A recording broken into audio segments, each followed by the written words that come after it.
ஒருவன் வறுமையில் வாடிக்கொண்டிருந்தான். அவன் சோம்பேறியும் அல்ல, கள்ளச்சொல் பேச மாட்டான். ஆனாலும் அவன் எங்கு சென்றாலும் வேலை கிடைக்காது. போன ஜென்மத்தின் பாவம்தான் காரணம் என்று கிராமத்தில் உள்ளவர்கள் பேசினார்கள். அனைவரும் அவனை வெறுப்பதால் மனம் உடைந்து நடந்து கொண்டிருந்தான். அப்பொழுது தொலைவில் மேனியெங்கும் பளபளக்கும் திருநீறு பூசிய சிவனடியார் வந்து கொண்டிருந்தார். அவர் அருகே சென்றவுடன், ஐயா, சற்று நிற்க முடியுமா?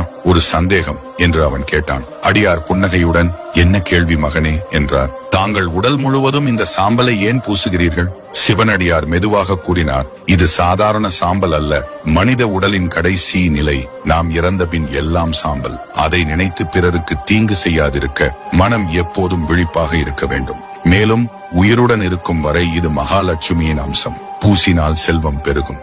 ஏழை உடனே புலம்பினான், எங்கள் குலத்தில் இதை அணிய மாட்டார்கள் ஐயா. நானும் வறுமையில் வாடுகிறேன். அப்படியானால் நான் என்ன செய்வது? அடியார் சிரித்தபடி, நீ பூசாவிட்டாலும் பரவாயில்லை, ஆனால் திருநீறு பூசிய ஒருவரின் நெற்றியை தினமும் பார்த்தால் உன் வறுமை நீங்கும் என்று சொல்லி கிளம்பினார். அவன் மனதில் பூச தேவையில்லை, பார்த்தாலே போதும் என்று முடிவு செய்தான். அடுத்த நாள் அதிகாலையில் வீட்டின் எதிரில் திருநீரணிந்து அதிகாலை மண்ணெடுக்கச் செல்லும் குயவரின் நெற்றியை தரிசிக்க வேண்டும் என முடிவு செய்துவிட்டு அதிகாலை எழ வேண்டும் என்று உறங்க சென்றான். அதிகாலை எழுந்து தெருமுனையில் குயவரின் நெற்றி திருநீரை காண காத்திருந்தான். ஆனால் அதிகாலையில் குயவர் ஏற்கனவே புறப்பட்டு விட்டார். பரவாயில்லை, மண்ணெடுக்கும் இடத்திற்கே போய் பார்க்கலாம் என வயலுக்கு சென்றான்.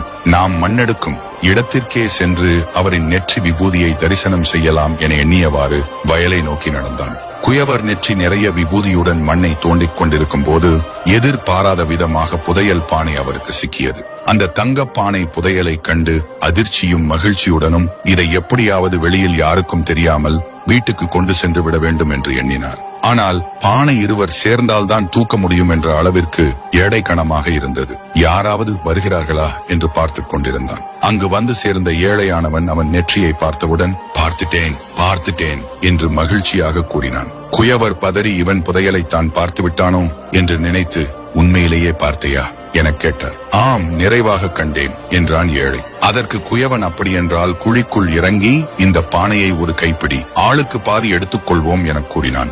ஏழைக்கு அப்பொழுதுதான் உண்மை விளங்கியது. அப்போது சிந்தித்தான், நெற்றியை பார்த்ததற்கே தங்கம் பாதி கிடைத்தது. இன்னும் நாம் பூசினால் என்னென்ன நன்மைகள் கிடைக்கும் என்று தன் குல வழக்கத்தை தள்ளி வைத்துவிட்டு திருநீற்றை பூசினான். திருமூலர் சொல்வது போல, திருநீறு பூசினால் நோய், வறுமை, பில்லி சூனியம் அகலும். அழகு, ஞாபகம், புத்தி கூர்மை, ஞானம், சிவபதம் அனைத்தும் கிட்டும். திருநீறு வறுமையையும் பாவத்தையும் எரித்து சாம்பலாக்கும் பரம மருந்து. இந்த தகவல் பிடிச்சிருந்தா லைக் பண்ணி சப்ஸ்கிரைப் செஞ்சுக்கோங்க.